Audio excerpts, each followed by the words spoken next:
Hi everyone, here's Maria Carmo from Cardano community, and I will do this very straightforward tutorial how to set your MetaMask to receive your madUSD from the Cardano blockchain to your MetaMask. This wallet will be connected with the CoinList platform, so then you can get some of your assets back through the process that the Nomad will be doing, but need this setting so you can go forward. So you go to your MetaMask, you go to the top of it, click here, and you go to add a network. And the network you will type network name, new or PC URL, chain ID, currency symbol, and blockchain URL.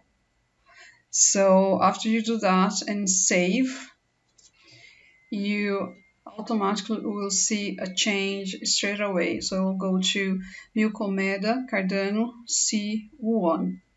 So you are apparently ready to go. But if you didn't add the coin contract to your wallet, you wouldn't see your madUSDT tokens on your wallet. So what you need to do, on your MetaMask, Milkomeda Cardano C1, you go import tokens. All this information you need to fill out is in the description of this video.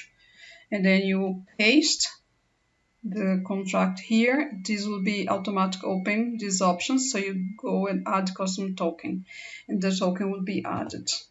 So now you can copy the address of your wallet and paste in any Cardano wallet. For this example, to the next video, I will be using Eternal wallet. I will transfer my madUSD to my MetaMask through Milkomeda. I see you in the next tutorial. Please like and share, because lots of people needed to do this process as we got some losses when the hack happened. See you soon.